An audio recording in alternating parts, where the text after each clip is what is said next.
Welcome to the We Grow Together podcast, where we believe that our collective growth is the key to unlocking our individual potential.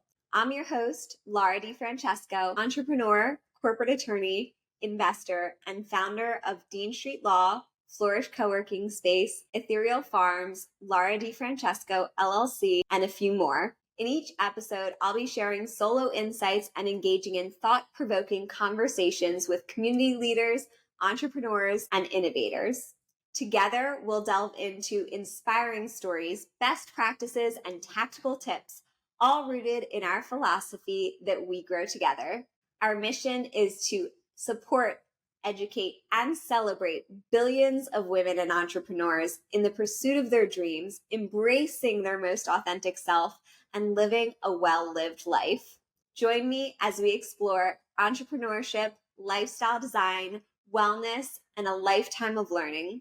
Whether you're an aspiring entrepreneur, a seasoned business owner, or someone looking to design a life you love, this podcast is for you. Tune in to the We Grow Together podcast, because by sharing our stories and learning from one another, we can achieve more than we ever thought possible.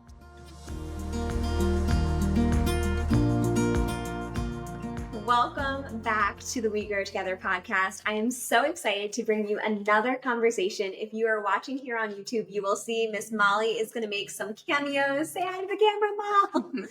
And if you're listening in on the podcast, thank you so much for tuning in. I'm so excited for this conversation with Laura. We have been friends for quite a bit. Yeah. And I feel like we've gone through a number of investments, like supporting each other, and a number of projects. So I'm really excited for sharing the ability to share your experience with our audience. And I would love for you to introduce yourself, tell us a little bit more about yourself and what you do. Yeah, thank you so much for having me, Laura. So I'm Laura Seitz, and I started investing in real estate 3 years ago as a total rookie. I previously was a middle school science teacher, and then I stayed home with our kids. We started homeschooling them, and I thought there has to be more to this. Just life and experiences. And it's kind of funny because they were in kindergarten at the time, or pre-K, and I was just like, we can be teaching more here. So we bought our first house to flip, and and then the rest is kind of history, and I'm sure we'll talk about that. So I'm very excited. And why don't you tell us a little bit more about what you've done thus far and your portfolio, so people have a little bit of sense of what you've been able to accomplish in a very short period of time. You've done incredible. Thank you. So we have flipped 8 houses in the last 3 years, totally as a... We need a round of applause just for that. Thank you. As a stay-at-home mom, all have been incredibly profitable, sold within the first 4 days of being on the market, and just really have built a team around being able to do this and systems. And then what we do with the profits from those flips are roll them into Airbnbs. And we create these beach properties that people can enjoy. We can share with our friends and family, we can use, and it's ended up being a great tax strategy for us. I'm so excited. This is such an incredible conversation that we're going to have. I'm excited to share a little bit more about how you got started, as well as getting into the nitty gritty, all about real estate investing, flipping houses, as well as Airbnbs and so much more. So I'm excited for our conversation. Let's dive into a little bit about your background. So I know you talked a little bit about wanting more from your experience and what you were doing. What was your first steps into getting started in flipping houses? So we were in Florida, and I read the first couple chapters, and we were on vacation with our family, read the first couple chapters in Rich Dad Poor Dad.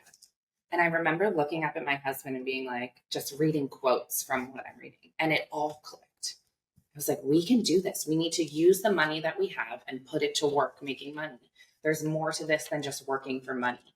And that was the first time that I'd ever been exposed to that thought. I had 2 very successful parents, but they were just working for money and then spending it. And we had all this equity in our first house. So we came home and pulled out a home equity line of credit. And I started talking to real estate brokers in Florida to buy a condo. I'm like, well, we're down in Florida, a couple times a year. We might as well buy something here and offset the cost as an Airbnb. But I had no idea about buying an Airbnb or running an Airbnb. It just was like, let's go for it. And what happened is we ended up buying our first house to flip. And I still don't have a condo in Florida. But it turned out well for a flip, right? We made $100,000 in our first 6 weeks. That's incredible. That is such a testament to your hard work and you diving in and just immersing yourself in it, right? Yeah, we just hit the ground running. It was our neighbor walking, I knew what money I had available to me. Mm-hmm. She told me that she wanted to sell her house right now and this is how much. And I was like, Miss Sherry, I will buy it. And she's like, do you want to ask Glenn? I'm like, no, let's be fine with it. So we just kind of said yes. And that's what's gotten me to every part of this is just saying yes with a little bit of delusion, not knowing the whole, how it's going to go, but just saying yes and continuing to say yes. That's exciting. And how does your first flip differ from how you do it now? I know it seems like you're a teams and systems gal. I'm a teams and systems gal. Let's hear like the nitty gritty of what's the difference between an early flip and today's flip. I thought back then on our first flip, right, we were ultra involved. We did some of the demo. We included the kids on all of that kind of stuff.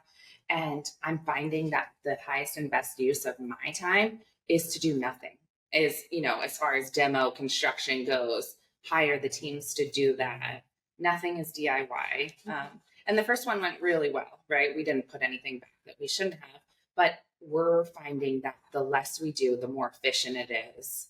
The quicker it moves, the quicker you make the money. Yeah. And then, the quicker we can be using our time to find what we're going to be doing next. Mm-hmm. So fascinating because I think so many people think, well, I'm going to make the most money if I DIY it or if I cut corners. Right. When really what used to take us 6 weeks is taking us 2 weeks now. And that's because I know my role as, sourcing materials, nailing down the design, and then just lining people up to do the work. Mm-hmm. And that's been a game changer. Yeah. Well, I'm excited to have a conversation about the details. Yeah. It's all about the details. So what are you looking for when you are selecting a property to invest in? So this is going to vary for everyone, right? But for us, we're looking for something that is going to be fast. It doesn't have major foundation issues. It doesn't have roof issues, right? It has a good profit margin where we know that we're going to make money on the buy and that we can get in there quickly and renovate it. And a lot of times that looks like a house that somebody's lived in for 30 years. And we just need to go in and refresh everything. Mm-hmm. Yeah, I always say, and I actually have a book on real estate and buying a piece of property that is in process. It was actually the book that I started writing when I left Big Law. Mm-hmm. And my biggest takeaway that I wanted people to take away is win on the buy.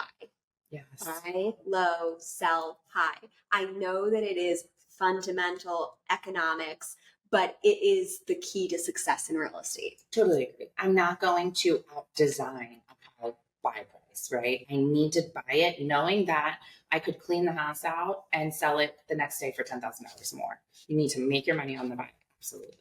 And I think that's important because a lot of folks don't realize that the actual cap of value of a property may be below what you put into it. There is an amount that you can sell it for. And like you said, you can't out-design. You can only sell a certain type of property in a certain area for the most part for a certain amount of money. Yes, you may have your outliers and you may be catching an upward swing of the market, but you don't want to bank on that. That's not where you want to jeopardize and start gambling your investment. This is an investment property.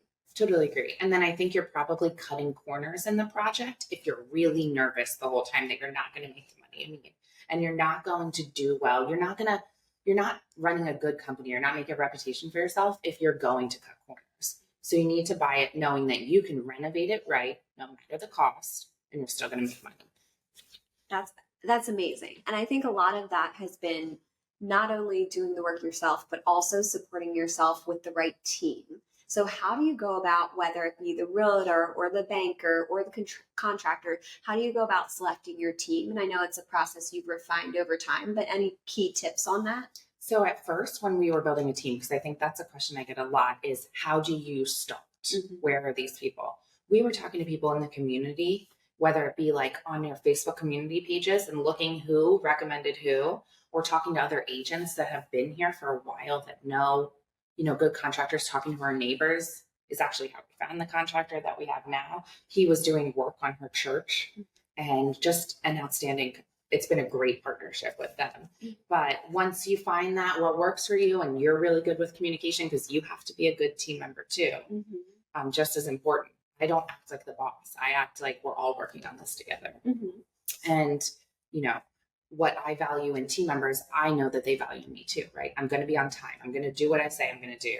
So you have to kind of be the person that you want them to be. And then we just kind of refine that, right? They know that they're going to have another project with us and it's going to be good. Or if it doesn't work out, then they just don't make the team. Don't make the team for the next cut. Yeah. And what are your philosophies on communication? How do you approach communication with your team? Right. So we try and line it up as, you know, preemptively as possible. I'm going to try and like make sure that there's no issues before it could be an issue. And we are just very heavy on open communication, letting them know what they can expect from us, what we expect from them, and just continuing that. And if they're going to call or text me, I'm very quick to answer because that's what I would want from them. Very much appreciate that. So are you thinking like on a tactical point of view, do you have like your running checklist in your notes, or are you like asking questions to figure out what the issues may be? Or is it also communicating and lining everybody up pre-closing?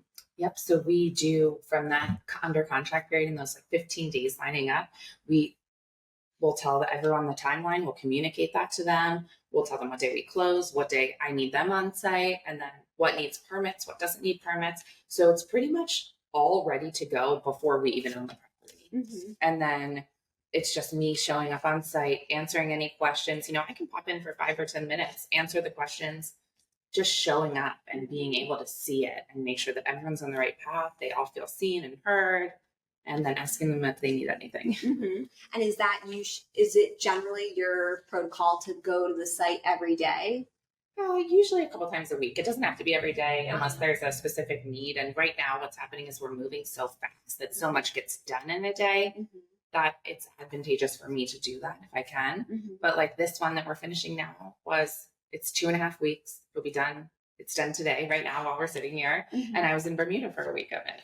So, yeah. So it's definitely just something that's evolving where the expectations have been laid. I made sure they got what they needed and they just kind of ran with it. And are you working on vacation or are you signed off on vacation? What's that look like for you? Oh, definitely. I was available and they knew that I was on vacation. But if you had questions, I was there to help you. Yeah. I think that's important. As a small business owner, you balance being on vacation with also being available with your business. And I don't think that's a bad thing. I think, you know, it's something that I've struggled with for a long time, but you know, you have to make it sustainable and you don't want to be not present for your family. But at the same time, as a small business owner, a certain amount of it, like you just don't have the person to make the decisions for you at this point. Right. And I think we'll probably work there, right? Just as over the last 3 years, it's gotten easier to flip and we're kind of refining the systems, right? Yes. And we're building the team. I can absolutely see putting a project manager in my place. I'm just not there yet because I'm doing the work to know how to manage the project manager. And that's important. I do that in every single facet of my business is I do the work before I assign the work so that I know whether they're doing a good job with the work or not. And what it takes to do it. And who you need to do it. Yes, exactly. Well, that's exciting. I can't wait until you have a project manager and you're doing like 5 flips at a time. And I'm confident that you'll get there. Thanks. That's going to be amazing. It's just, you know, really maintaining the quality is super important. So right now we're just kind of blank. So when you're thinking of lining up all of your contractors, when you're getting them in after and prioritizing who's going to be arriving when, this doesn't have to be perfect, but can you give us a general idea of how you structure that time period and who's coming when and what's permanent and what's not, just so that someone who's not as familiar with this process can start to think of like what they should be thinking about? Yeah. So from the time that we go under contract, we usually write into the contract that we'll have access to the house 2 times between the contract and closing so that we can estimate the work.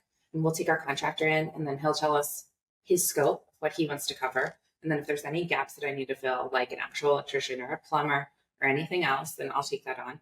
But what we've done now is we've given more to our contractor. Like he'll oversee counters and cabinet ordering and install, carpet ordering and install, whereas I used to be in charge of that. And now we're moving faster. So by offloading that and allowing him to take over, hiring the concrete guy, it frees me up to do other things. And he kind of works on the timeline himself. That's great. Very, very helpful. And I know you've financed perhaps most or all of this from a single HELOC. Is that correct? In the beginning, yes. Okay. Yeah. Yeah, because I've seen on your Instagram, you've mentioned that a few times, so others can follow you. We're at sides_investing. Okay, cool. Phenomenal follow on Instagram. She shares so many things to stories of other content, not influencers, but like authorities, I would say, in the industry. And you share knowledge, and you also share very real experiences of your own. One of my favorite people to follow on Instagram. Thank you. Yeah.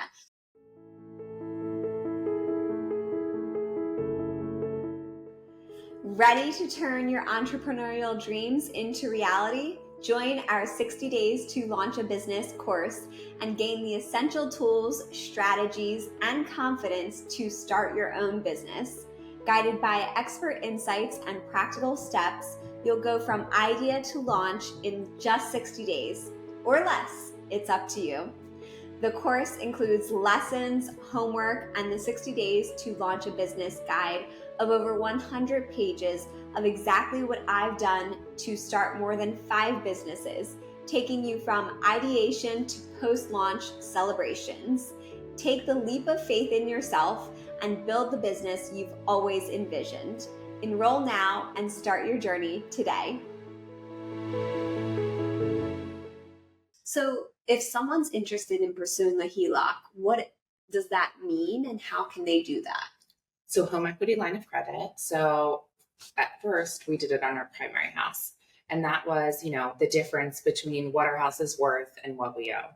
So we went to a local bank. And I think this is an important thing to note is working with your credit unions or your local smaller banks. I found, and other investors have found, that it's much easier to do that and make that relationship than to do like a traditional mortgage bank. So we found a small credit union, and I talked directly to the president. He knew what my plans were. We opened up, at first it was $100,000 on our primary house. And a year later, and this goes for anyone that might have a HELOC open, we went back to him and said, hey, can we get more money in the HELOC? And then it became $200,000. So it just really increased your buying power. And then we operate in that. When the house closes, we pay it all back. And it's there for you to use again. And it costs nothing. It cost us $300 to open the line of credit. And then it costs nothing using it, similar to a credit card. That's amazing. And what is your strategy now that you've gotten, I'm guessing because you're doing more deals and everything like that, that's probably influencing what you're using for financing sources. So what's your go-to now? Still HELOC, but what happened was we opened HELOC on both of our vacation rentals. So now our buying power has quadrupled with that. So it's great because now we have lines of credit on all 3 homes, and we can just pursue bigger projects and not have to pay to borrow the money. So if we were going to go in other sources like private money lending or hard money lending, which are great options, you're just not making as much profit because it costs money to borrow that money. Whereas with the HELOC, it costs me 8.5%, and we do it so fast, we're really not making interest payments. Yeah. Wow. That's absolutely incredible.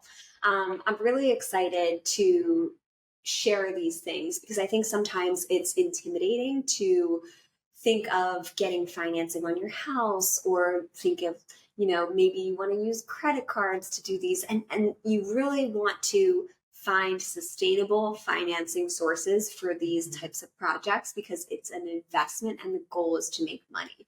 And it's intimidating, I think, especially for women to have finance conversations. And I'm excited that we're having this finance conversations, hopefully also making other women and other investors more aware of what options they have so that they can have these conversations with their lenders. They can have these conversations with other people in the finance community to be able to pursue some ideas and dreams of their own. Yeah. And you bring up a good point about credit cards though, because that's been really helpful to us. And I didn't necessarily know that, once you have an LLC, you can pursue credit cards in your LLC. We researched a bunch of credit cards and we ended up with Chase Inc. and American Express Blue. Yeah. It costs nothing to own them for the year. And we have the, 0% interest introductory rate. We open them in our LLC, and the Chase card with no real business credit was immediately approved for $30,000. That's significant because not only the points, but now I put most of the renovations costs, like, materials and stuff on the card. We go to closing, the HELOCs get paid off, the cards get paid off. I have all these points on your card. You can do whatever you want with. Exactly. And it really is a whole nother line of credit that even if it rolls over to the point where we're paying an APR, right? Or you do it so fast and you pay it off, it's worth using that money as opposed to hard money. Absolutely. And what I mentioned before about the credit cards was not to exclude them as an option whatsoever, but to know that there is more than that as an option. Oh, absolutely. Sure. Absolutely. I love that. And I think especially utilizing 0% financing, and I'm sure also your confidence in your abilities now too are going to be a little bit different approaching how you use credit cards than someone who might be doing their first flip and may not be as confident they're going to be able to sell it and make the money and, potentially have 17 or 18 or 21% interest rates on the cost of that flip. Right. Yeah, don't do that. Don't do that. Pro tip, don't do that. Pro tip, don't do that. Okay. Are you doing these, as the lawyer in me has to ask, are you doing these as 1031 exchanges? Good question. So we cannot 1031 exchange the flips because we don't hold them for a year. Yes. So we do it so fast that that's not an option. If we go to sell either of the beach house Airbnbs that we have now, we would absolutely pursue a 1031.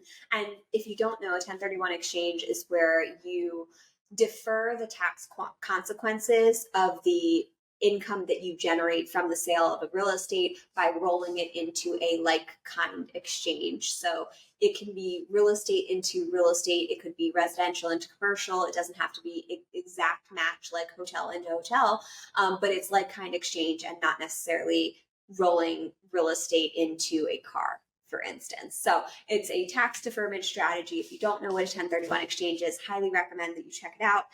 But great point with it being less than a year, so it not being feasible for the flips. 1031 exchanges are things that I like to incorporate in my real estate investing strategy because I do typically hold it for longer than a year. It's something that I use a lot. How do you create a budget for these flips? That's a good question.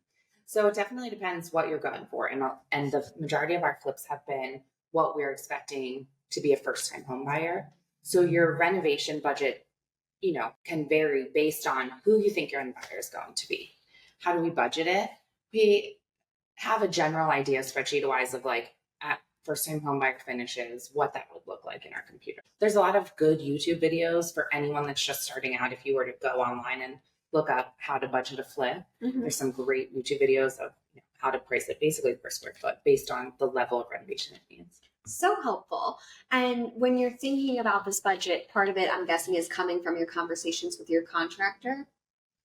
Yes. So what we do now is I'll pay him for all of his labor and we'll buy the materials, which is a really great strategy for us right now. I think in the future it could develop differently. But it's great because I can learn what it really costs to do things. And then, we'll walk through with him. And by the time that we're done walking through, he'll say how much it costs. Very similar to like the renovation shows you see on TV. So cool. And when you're doing that, buying all the materials, you also get to benefit from the deductions. I mean, you would either way, but you've got the points. I mean, it's just overall creating like a win-win-win situation for you. Yes. And then I can really keep my finger on the pulse of material costs. And I know I'm not being upcharged like through a contractor. And he still does all the picking up and all that kind of stuff. I just do all the ordering. And for your budgeting overall, you come up with kind of like an overall budget with per square foot. And then do you also come up with like how much of your budget is generally on the kitchen or how much of your budget is generally on the bathroom? Yes. So we'll kind of think about it more by room now at this level, right? As we're walking through it. There's obviously some surprises. So you put a buffer in there, a bigger buffer if you're just starting out, because you're always going to go over what you expect. But again, if you buy right, you know that you can kind of just conquer it as you go. What would you say is a good buffer for someone starting out? 20%. 20%. Add 20% to whatever your budget is. Yes. And I always say double it. Do you? I'm not gonna lie. Having renovated Flourish and the farm, I double my budget for everything. I think I'd rather be happily surprised on the back end than be blindsided and upset. 100%. And that doesn't mean that I want it to cost double or that it even oftentimes costs double, but there's been a lot of projects who have, rounded out as double, but other projects that have rounded out as like at budget, Yes. but almost, have you ever experienced below budget? Have you? No. No. I mean, there's been times where I've been quoted out things that I costed a lot less than I would have expected. But I think it's pretty hard to get. But then like something else comes in and it costs more than you're expecting. Like, was the universe just working out on the budget? Exactly. Although I have to say my renovations and decorations for my Airbnbs have shockingly been low. Yes, I agree. I think, where do you typically source it from?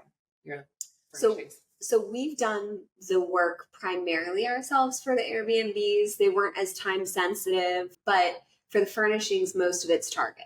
Yeah. Mm-hmm. And then you can, and I think, right, it's similar. And I think then that you can kind of pick more of like the direction you want to go. Mm-hmm. Whereas when you're renovating something, you're like, oh man, just need more drywall. Or what? Yeah. Whereas furnishings, like we could do that. That's easy. Mm-hmm. When you're doing like plumbing in a kitchen. Completely different. Right. And then I'll also say Flourish went way over budget for decorating Flourish. But the reason is I think it's so much harder to be, and we're talking about completely different things. You're talking about a flip where you're not, you have your Airbnbs that you furnish, but you're not generally furnishing an entire house. I guess with the one you did, or with the two. Yours are actual full-size houses, aren't they? Yeah. Okay, so that's a bit different. So for me, it was easier to stay under budget and on budget. For my Airbnbs that are like 1,200 square feet, it was extremely difficult to stay on budget for an office building that's 4,000 square feet. Right. All of a sudden, you're just like, oh yeah, and that room.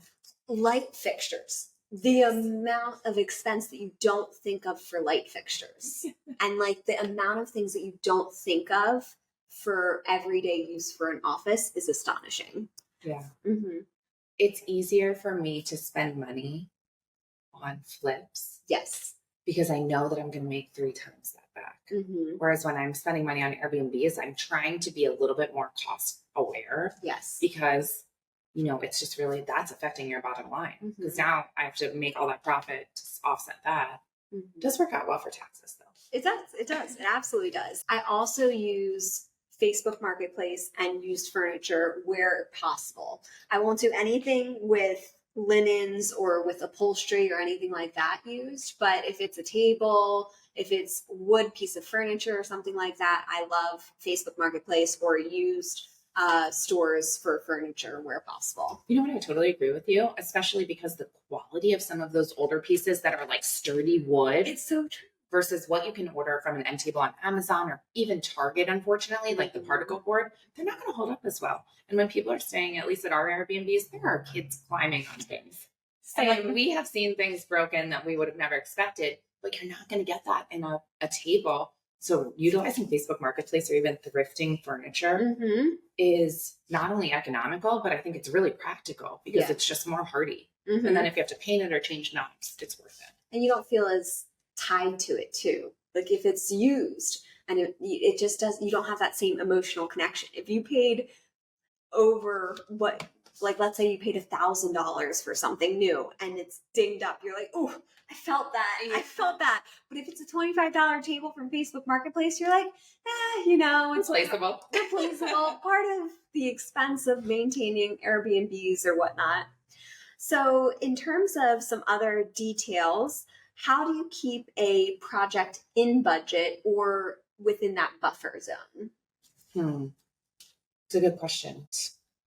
I think it would just have to come down to like finishes, right? Mm-hmm. We don't typically watch the budget so closely. It's really about doing it right. Mm-hmm. And that might not be great advice, right? That might not be the most practical thing. But what I'm finding is that in the houses that we're targeting, like 2 and 3 bedroom houses that are 1.5 baths around that area, you're not seeing that in new construction.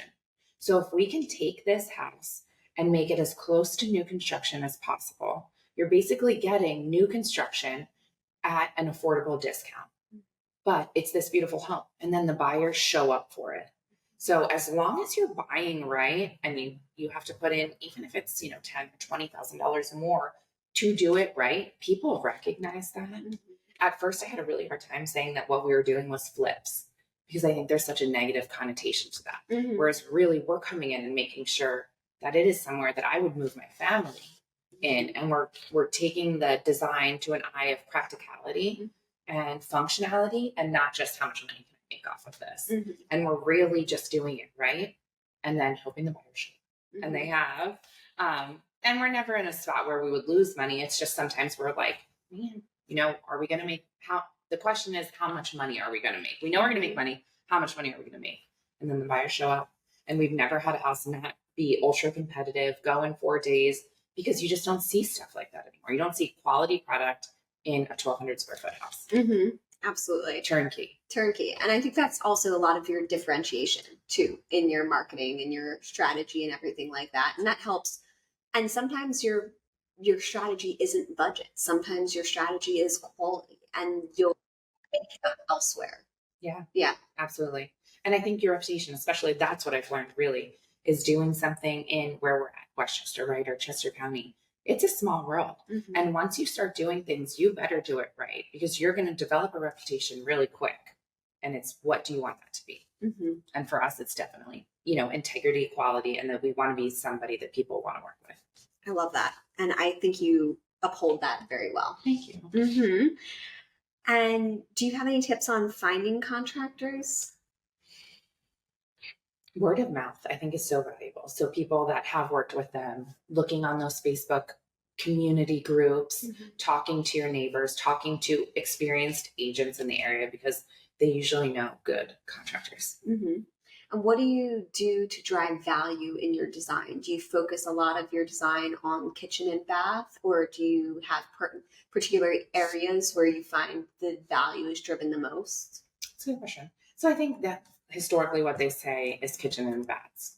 But what we do is we touch every area of the house. Mm-hmm. So there's nothing left untouched. On the house that we're doing now, we have super attention to detail, right? And there's a sliding door. You can't replace the sliding door, but the handle, right? Like, it's something as simple as, this handle doesn't look good. We need to make sure that we get a new handle. Mm-hmm. And it's like kind of a last minute change order type thing, but like, we're just going to get it done. If the trim needs to be ripped out, you're going to do the trim. So where do we focus? I would say our focus is really on the whole project, making sure that nothing is done, mm-hmm. and just making sure that you're delivering a product for someone that is high quality. And they're not going to get in there and be like, man, what did I buy?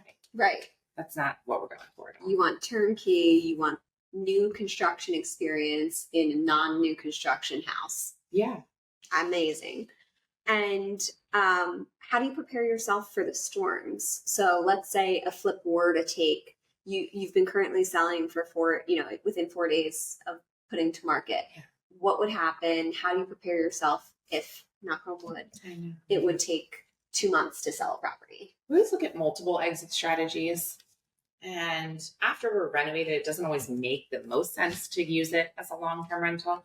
But in this area, if we had to do something like that and just DSCR, debt service ratio loan out of it, we could certainly put that in place, because we're never putting ourselves in a spot that we wouldn't be able to survive if we had to keep the property, right? Mm-hmm. And then we could offset it with a rental. And then we also look at midterm rentals, so like insurance rentals, putting somebody in like that. So we usually have other means of, if this doesn't go, what would be our plan B? What would be our plan C?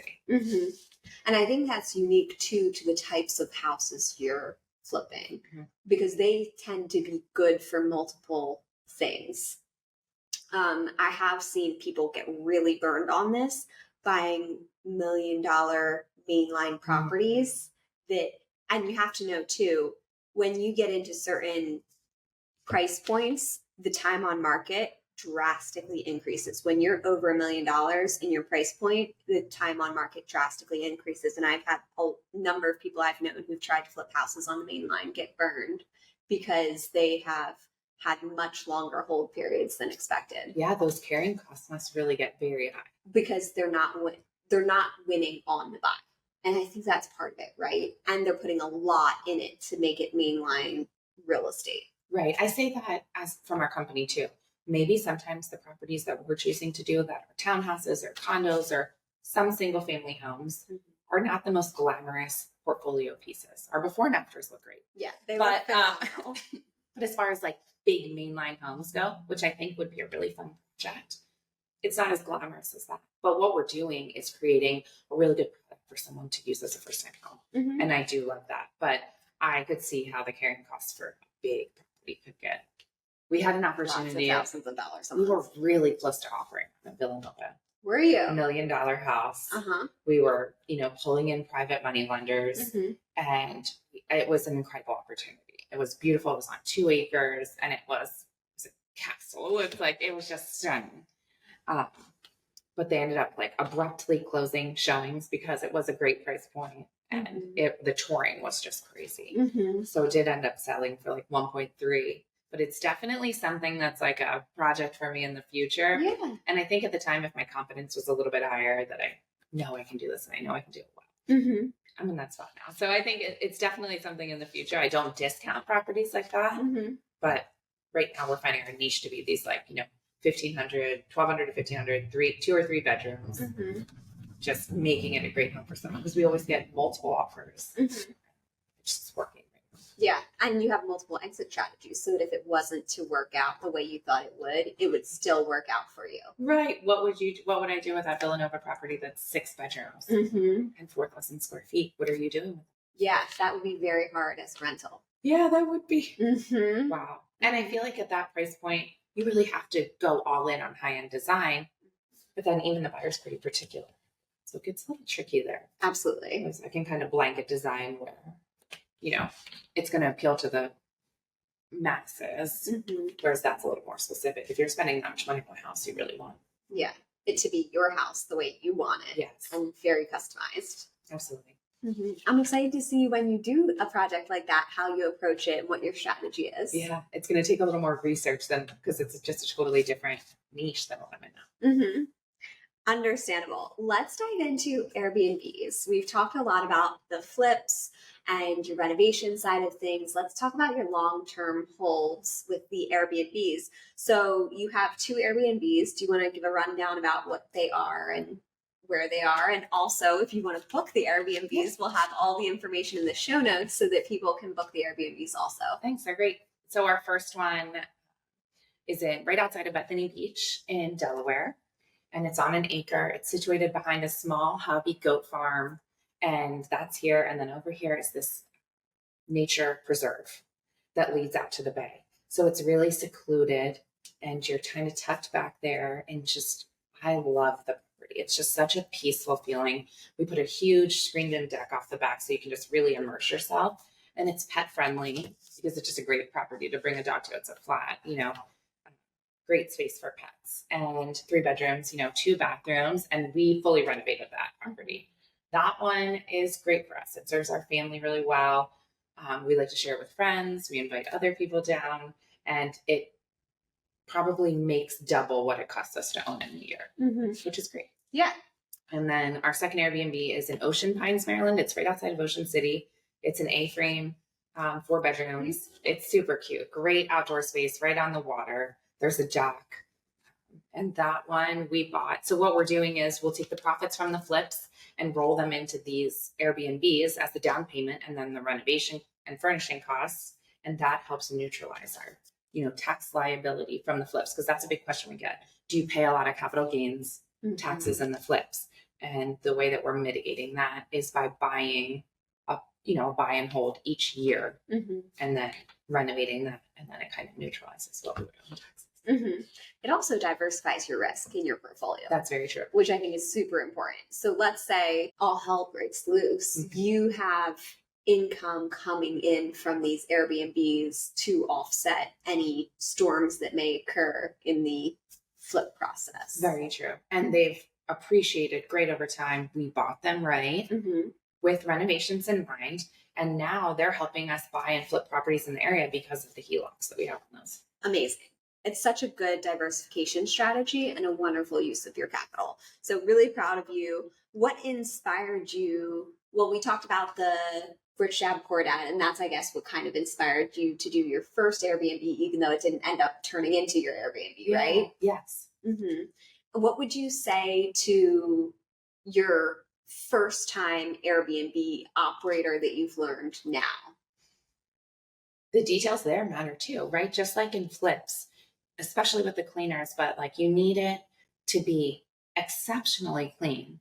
And then just tailoring it to ease of use for the guest, making sure they have everything that they need. And you know this as an Airbnb operator, right?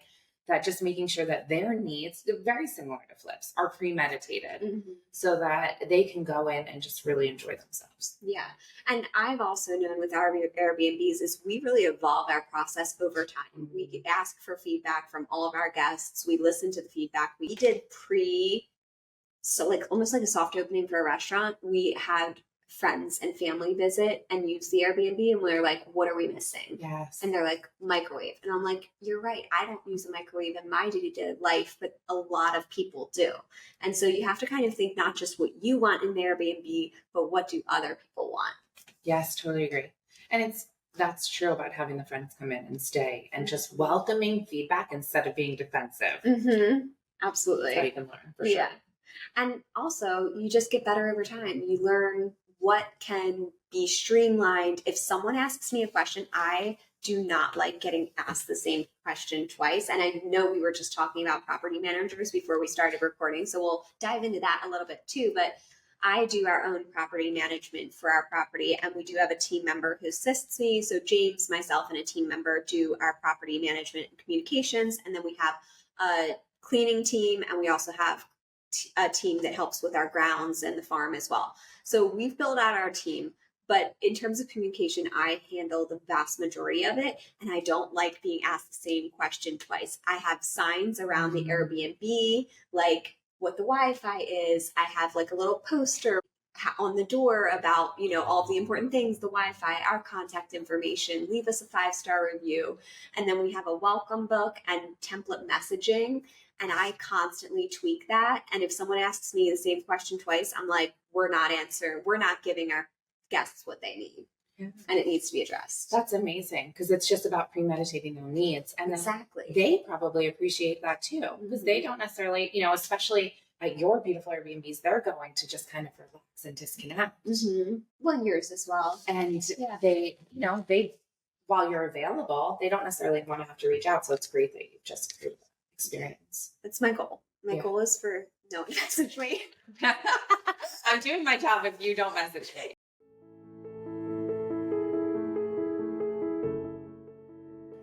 The number one question I'm asked is, how do I do all of the things that I do? So I made a course, workshop, and workbook sharing all the details. Unleash your potential with the Wild Ambition Lifestyle Design course. Transform your dreams into reality with guided vision setting, storyboarding, journaling, and all the tools that I use to bring my dreams to life. With over 100 lessons, 200 plus pages of workbooks, and lifetime access so you can return to it whenever you need, you'll have all the tools that you need. Empower yourself with actionable steps to create the life you've always desired. This course is the blueprint to achieving confidence, success, and fulfillment. Join our community of ambitious individuals committed to living their most authentic lives. Start your journey today and enroll now to dream and live with wild ambition.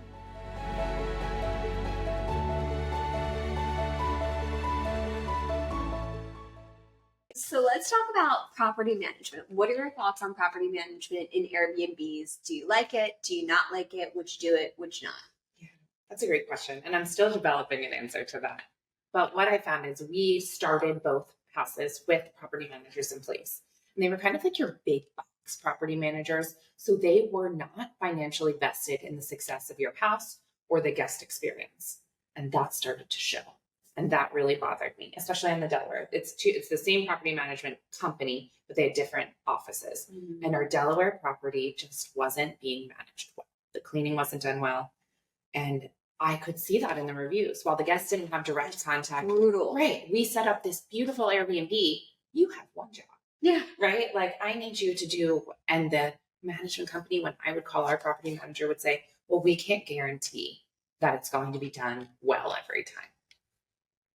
And so the guests would go in and complain, and they would just give them money back, but then it would get a terrible review. And it was over things that were easy to not have be a problem. Right. So not only did they not care about the success of our Airbnb, they didn't care about the experience of the person staying there. And that's not what we want at all. So I said, I can do this better, right, myself. So we took it on in-house this year, the one house. And kind of like you said, right, I don't have a ton of communication, but there is a little bit of back and forth with each one. And we have great softwares in place, like a tech stack that prices it and manages it and automates the messaging. But there is still some, like, in the back of my head thinking about, do they need anything? Can I be providing a better experience? Or did they get in okay type of thing? And I think that what I'm finding is putting a property manager in place that's different than the one that we had, that has a little bit of financial vestedness in how well the property does, would be better for me, just because then I can use that brain space on another project. Absolutely. What's your tech stack look like that you've implemented that's been helpful? So we have Hospitable, which is our, CRM. And then we have Price Labs, which just generates the pricing based on other Airbnbs in the area and availability, and it'll change. We use Turno for our cleaners, which is incredible. Highly recommend if you have Airbnbs or if you're looking for it. It's kind of like a Angie's List for cleaners. You can see their rating. You can put backup cleaners in there. And then, we're on Airbnb, VRBO kind of thing. So have you had issues with double bookings with VRBO? We have not had issues. So Hospitable works well in managing the reservations and not having double bookings? Correct. And it's very reasonable. I want to say we pay $40 a month to have that. I'm shook. I have had recent horrible double bookings on VRBO. This is a scary nightmare. Yeah, it's been scary nightmare for me too, because I don't want two people showing up. And we did not notice this initially. It took us a minute to realize it was double booking, because we've never had issues with double booking before. We have multiple platforms as well. And we were like, you know what, let's add Vrbo into the group of booking websites that we use. And it has been very challenging. I have been on the phone with Vrbo for hours and hours and hours. And I'm glad to hear that there's an option that Vrbo will play nice with. I think it's not playing nice with our current platform management. Yeah, it integrates really well so far. Yeah. That is scary though. And how do you manage it when you get a double booking? Just communication, or do you put them in another if you have availability? If we have availability, we'll put them into another. But we've had, I think this has happened 5 times. It's been weeks that we've been trying to resolve this with Vrbo. And we have most of them, if we weren't able to relocate them to another location, we asked them, hey, I'm so sorry that this happened. So as a host, you can't really cancel on guests. You get delisted, if you didn't know that. So we have called Vrbo and we're like, what do you recommend? They're like, okay, we'll ask the guests to cancel. Yes. And most of them have been very understanding, because we catch it most of the time right away. Now that we know that it's an issue, we unfortunately have one that was before we knew it was an issue. So it took us a while to find out it was an issue, and they dug their heels in and were like, we're not canceling. And so we had to cancel and we got delisted. And now I'm fighting Vrbo and look at your call logs. We've been talking to you 6 times over the last several weeks to resolve this. We've tried to ask you what to do. And I'm in a whole dispute resolution process with Vrbo. It gets tricky. It does, because it shouldn't be an issue. We set it up according to their protocols that we've confirmed with them on multiple calls, but sometimes these are a little bit of the challenges that you might experience in having short-term rentals. Right. It's not always a breeze. Yeah. And then that kind of goes back to, I kind of do want a property manager in place, because I don't want to have to deal with that, because I could be using that time to find what we're going to find next. Exactly. much better hire, better use of the time. And for sure, we're looking at having someone in-house now that we've been growing to assist with property management. We have cleaning, we have grounds management, and I think the component that we're moving into next is someone in-house who's managing communications, listings, all that. It's nice that you showed it on in the beginning, though, because what you said and kind of like how we were ultra involved in the beginning with our flips, you know what it takes, you know the questions that they had, and you can remedy all of those. Yes. And you know what you're handing off to someone. Exactly. So I think there's a lot of value in being involved. And then I think there's a lot of value in stepping back. Mm-hmm. And like you said, doing the stepping back once you've been involved, because I know that our guest experience now is 1,000 times better than it would have been if I had had a property management group to begin with. Right. Yeah. Now that you've done it, you know what it takes and you know how to direct someone. Exactly. Do you have anything that you sprinkle into your Airbnbs as like a surprise for your guests that they enjoy, that they don't expect? I know, that's a good question. No, because we're not hyper local. So I really have to kind of work that out. Mm-hmm. We were in talks about doing for our second Airbnb, the one that's right on the water, a Sensations winery tasting. Oh, cool. Where it was just made for our house. The guests could order it in advance and have it shipped to the house, ready for them to go. And then a sommelier, am I saying that right? Yeah. Would come on and like direct, like create an experience. Like, but here's the thing. So this goes back to having the property manager. With the manager in place, it gets hard to put those touches because you really step back. Whereas it's nice because you're more local. So you could probably still work those in even with a property manager. But the big box property manager doesn't leave a lot of space for you to have personal touches. And that's actually some of the feedback we got from some of the people staying there, that it felt more like a hotel than an Airbnb. Interesting. Which they didn't. They were looking for the comforts and those unique qualities that an Airbnb offers. Something that I love, that it depends on your budget and price range for your Airbnb. So we approach it more as a luxury Airbnb or luxury accommodations. And so we include snacks. And I will say we have been burned. We have had someone who's eaten like $50 to $60 worth of snacks. Wow. But it has not happened often. And for the most part, I do feel like that little touch, it's not something we communicate, it's not something that we promise, but we do have pasta if they want to make it, sauce if they want to make pasta. We generally provide eggs if we have extra eggs. And we also have like oatmeal, of course, coffee and snacks. That's really cool. And so it's not something we communicate, but it's a little surprise. It happened to me when I was visiting an Airbnb and I was like, this is amazing. I appreciate this a lot. Under promise, over deliver. Exactly. And it's neat, like you're saying, when you visited the other Airbnbs, that becomes a write-off because it's like market research. Absolutely. And then you do get these ideas that you're like, man, this was a special touch. Let me incorporate it. Learning and growing. Yeah. I really love to check other things out so that I can learn, better improve our processes, and also see what the standard is, because I like to go big or go home. Yeah, I know. I agree. Let's talk about what you've learned. We just did a great episode. We're going to kind of talk about takeaways and then we'll wrap things up because we've had a phenomenal conversation. We had a great episode. One of our recent episodes was all about golden brain. So if you haven't checked it out, definitely check it out. It's a great conversation about using the analytical versus creative sides of yourself.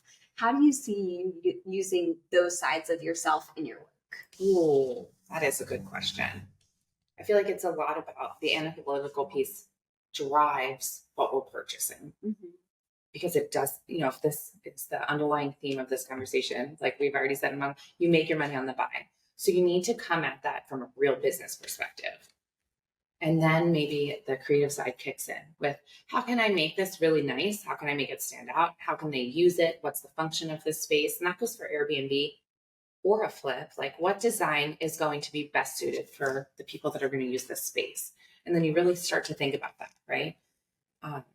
And then those two worlds kind of collide. And then you go back into your business mindset when you're going to sell it or when you're going to list it on Airbnb, as far as what does it look like numbers wise? Analysis, creative solution making, and positioning sounds like is how you use those different pieces of your mind. Yeah. I love that. And then what is the most important to your heart in the success that you've had in your business? Good question. So it's this kind of stuff, right? Believe it or not, these relationships that I had formed, and a big driver for what we did starting out is I'm a huge extrovert. So when it came to the pandemic and staying home with the kids and being at home, I missed this so much, and being able to connect with other incredible women and people in our community that are doing big things and like you are so inspiring to me, and just living out your heart's desires. And we're talking about Instagrams, right? Like seeing what you do and have created is so inspiring to me, and being able to form these relationships with people because of what I'm doing now has really filled my heart. And then everything else just kind of falls into line.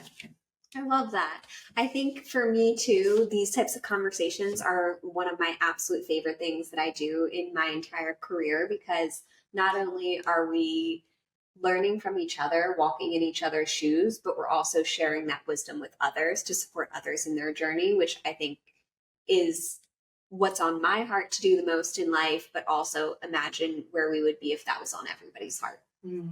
How incredible it would be, especially for women in business, especially for women in real estate. And I'm a part of the commercial real estate women group in the greater Philadelphia area. And I think it's an amazing opportunity to support women in real estate. And I love talking about real estate investments. I do think that we just had another podcast episode all about bridging the gap of gender equality in terms of pay gap and wealth gap and everything like that. And I think that women in real estate, likewise, women as entrepreneurs, are a tremendous opportunity to bridge that gap. Yeah, that's so true. This is a great way to do that. Mm-hmm. Yeah. And sharing knowledge supports that. So thank you for sharing all of your knowledge. What is, I would say, one of your biggest takeaways for yourself and your biggest learning that you've learned in your career thus far? Don't put limits on yourself. Show up like the person that you want to be 2 years in the future, and believe that you can. And then just come in that room confidently, like God sent you there, because he did. Just keep saying yes and trust that you'll figure it out along the way with great people, surrounding yourself by great people like you, other entrepreneurs, and just keep going. Cheers to that. That's amazing. And last question, before we share all of your contact information so everyone can follow Laura and support her and cheer her on in all of her endeavors, is there a book or resource that you would share that has been important in your evolution that you would recommend for others? There's probably two. And Rich Dad Poor Dad was absolutely the catalyst for my mind change. And I think that was huge. That's been absolutely life-changing. That because I didn't come from a family of entrepreneurs or that knew how to put money to work instead of you working for every dollar. And that was huge. And then Super Attractor. Yes. Gabby Bernstein? Yes. Love that book. Just knowing that, there is a certain degree of just following your heart and continuing to say yes and putting yourself around people that inspire you and believe in you, sometimes maybe more than you believe in yourself, right? And you're invited and you just show up and you keep doing it. What a wonderful note to end on. I couldn't agree with that more. I would love for you to share all of your contact information. It will all be in the show notes so that you can connect with Laura, cheer her on, tell her you found her on the podcast, share this podcast with friends. How can everyone find you? Thank you so much. Yeah, so we are on Instagram as sides_investing, and then we're sidesinvesting.com. Amazing. Thank you so much, Laura, for this conversation. It has been wonderful. Thank you, everyone, for joining us for the latest episode of the We Grow Together podcast. Be sure to subscribe and follow for more. We drop new episodes every Wednesday, and be sure to tag us on social media as well. Whenever you find an episode that you love, share us with your friends so that we can all work to continue to bridge the wealth gap for women and support women in entrepreneurship and real estate. Thanks, everyone. Take care.